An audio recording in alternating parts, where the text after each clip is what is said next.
Assalamualaikum warahmatullahi wabarakatuh. Perkenalkan, nama saya Reza Regan Travis dari kelas Komputasi Teknik. Dan pada hari ini saya ingin menjelaskan mengenai development of a DAI5 guided AI agent for turning parameter optimization using Python-based computational modeling. Jadi ini merupakan salah satu video dalam video series ini yang menjelaskan mengenai tugas besar saya, dan di video ini lebih diutamakan kepada penjelasan menggunakan framework DAI 5. Yang pertama, kita akan memulai terlebih dahulu. Jadi, DAI 5 ini merupakan sebuah kerangka pemecahan masalah berbasis kesadaran yang dikembangkan oleh Prof. Dai yang terstruktur dalam 5 langkah inti, dari Deep Awareness of I, Intention, Initial Thinking, Idealization, kemudian diakhiri dengan Instruction Set. DAI 5 ini merupakan pendekatan pemecahan masalah yang unik karena menggabungkan aspek spiritual dan langkah-langkah teknis yang sistematis. Ini menekankan pentingnya kesadaran akan Tuhan dan keselarasan dengan kehendaknya dalam setiap proses pemecahan masalah. Kita mulai dengan Deep Awareness of I. Dalam melaksanakan proyek ini, penulis secara sadar mengakui bahwa seluruh pengetahuan, kemampuan bernalar, dan kapabilitas teknis sepenuhnya berasal dari Yang Maha Esa, Sang Pencipta alam semesta beserta seluruh isinya.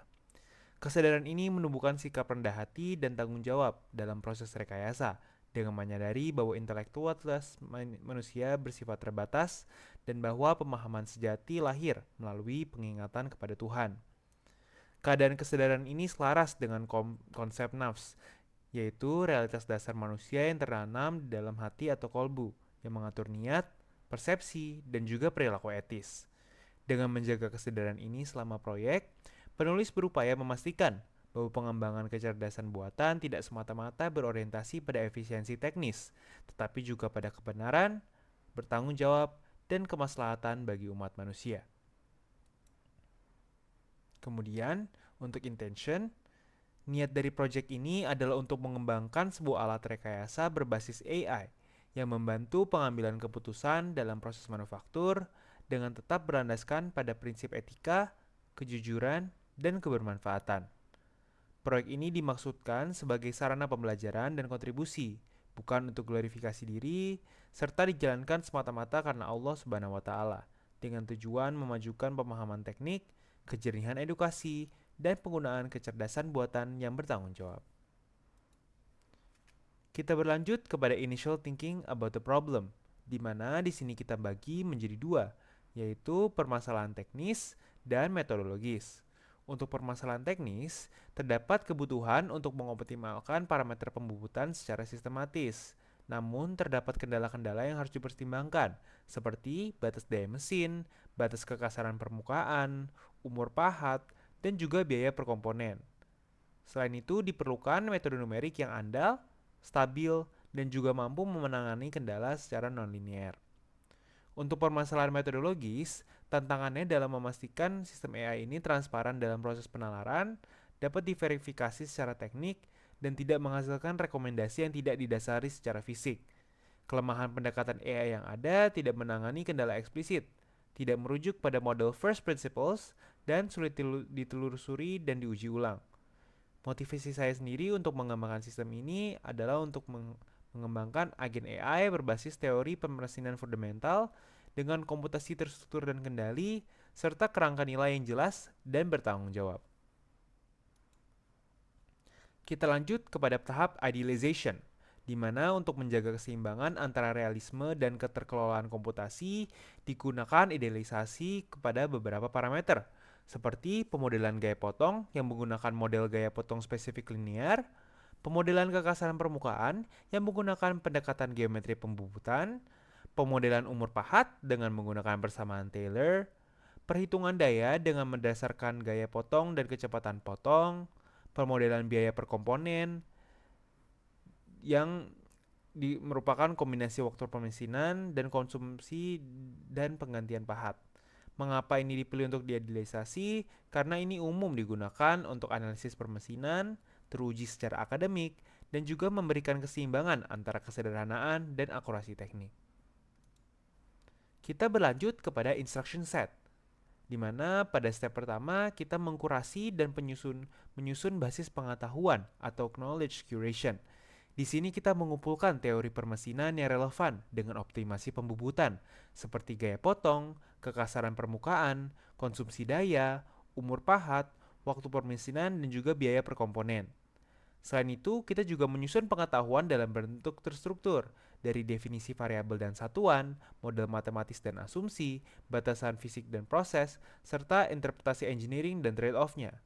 Kita juga melakukan chunking dan pemberian metadata untuk kebutuhan AI agent kita, sehingga dapat mengambil teori yang tepat, jawaban yang memiliki dasar fisik, dan dapat mengurangi atau menekan risiko dari halusinasi.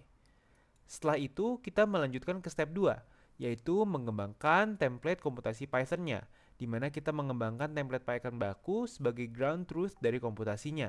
Template ini dirancang secara deterministik, transparan, dan dapat direproduksi.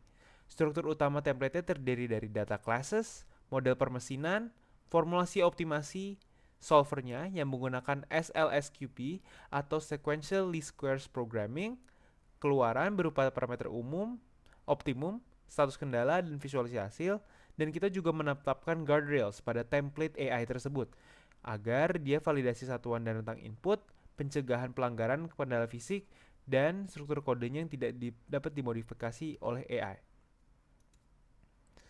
Kemudian kita mengintegrasikannya, jadi kita integrasikan dengan Retrieval Augmented Generation atau RAG-nya.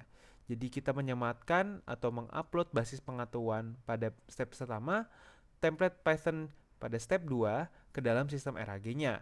Kita juga menetapkan aturan perilaku bagi agent AI untuk merujuk teori dari knowledge base, menggunakan template komputasi, diperbolehkan hanya mengubah nilai parameter, tidak boleh menciptakan model baru tanpa dasar, dan harus menyatakan asumsi secara eksplisit. Kemudian, kita lanjutkan dengan step 4, yaitu validasi melalui set pertanyaan. Jadi kita menyusun set pertanyaan validasi yang terbagi menjadi teoritis, numerik, dan code generation, dan kita juga dapat menilai kriteria keberhasilannya. Apabila dia sesuai teori, kodenya runnable, tidak dapat pelanggaran kendala, dan struktur template tetap utuh. Kemudian kita lanjut ke step 5 untuk eksekusi optimasi dan evaluasi kinerja sistem, di mana kita menjalankan optimasi berdasarkan input pengguna dari material, mesin, target kekerasan, batas daya, dan lain-lain. Maka akan dihasilkan parameter optimum, nilai fungsi objektif, status kendala, dan interpretasi engineeringnya. Untuk mengevaluasi ketahanan sistem, kita juga harus memastikan bahwa dia robust terhadap variasi input, stabil secara numerik, dan konsisten secara fisik.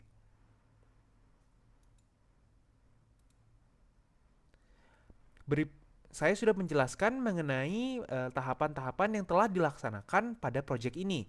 Namun, apabila ingin mendalam lebih dalam, maka terdapat video-video individual di playlist ini yang dapat Anda klik untuk mencari tahu lebih lanjut mengenai tahapan-tahapan ini secara lebih detail. Mulai dari penjelasan algoritmanya secara lengkap, penjelasan mengenai AI knowledge base-nya dan kode Python yang sudah diunggah, pengujian AI agent-nya oleh ChatDAI5, dan yang terakhir, pengujian AI agent oleh teman-teman. Link terdapat di deskripsi dari video ini. Sebagai penutup, kita melakukan evaluasi dan refleksi. Sistem agent AI ini yang berbasis DAI5 yang dikembangkan dalam proyek ini menunjukkan bahwa integrasi pengetahuan teknik yang terverifikasi, komputasi Python yang transparan, dan pendekatan RAG mampu menghasilkan optimasi parameter pembubutan yang konsisten, dapat direproduksi, dan bertanggung jawab.